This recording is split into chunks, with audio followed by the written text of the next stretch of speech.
And welcome into another What's Up Wednesdays here at Edgerton Hospital and Health Services. Today is the start of Mental Health Awareness Month. So we are going to highlight some of our mental health services throughout the month of May and encourage people to end the stigma. And part of that is showcasing the people that we have here at Edgerton Hospital. So today is Jen Bernini joining us on What's Up Wednesdays. Jen, how are you? Good, thank you. How are you? Good. Okay, so this is your month. This is your time, right, for us to showcase the importance of what you do, but also to kind of help people move towards seeking services, especially when they need it. Right. So we just love to say that there's no problem, too big or too small, to reach out and contact somebody. We've got all kinds of wonderful people, therapists, myself. I see people ages 7 and up. You can see me on telehealth or come into Edgerton, and then who knows what other surprises are out there for us. As we think about people's mental wellness, it is something that's what this month is designated for, right? Because it has been something people have struggled with silently quite often for far too long. And we're trying to get people to move past that, to reach out when they need it. Right. So stop the stigma, right? Thinking that you have to go to a therapist if you're really having a bad situation.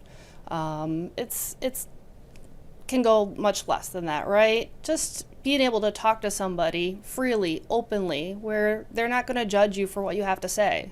I've heard people say from time to time, well, I'll just talk to somebody about that, or I'll talk to a family member.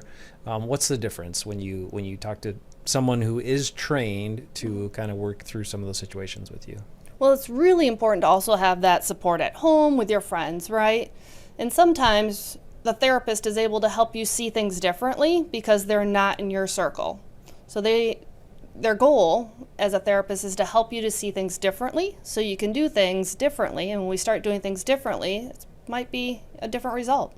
And as we look at our mental health and wellness, a lot of times as the individual, the effect and the changes are gradual, and then you get to a certain point. So you might not see how that's affected you in other ways, but it does affect everything else, right? Our mental health affects everything. It does. So based upon our thoughts, it's going to affect our emotions, it's going to affect our behaviors, it's going to affect our spirituality, it's going to affect how much we pile on our plate and how much we take off of our plate. So it really is important to work on finding a good balance in all those different areas. Jen, you had one more tip for people as we look at mental health and wellness and just kind of understanding that balance component, and that was what? Be a plant. So treat yourself to some sunshine, to some relaxation, to some water. Nurture yourself so you can grow. That's Jen Bernini, new member of the mental health and wellness team here at Edgerton Hospital and Health Services. Head to edgertonhospital.com for more information. And please take care of yourself and help us grow mental health and wellness, especially this month. We'll be back for another What's Up Wednesday next week. Jen, thank you. Thank you.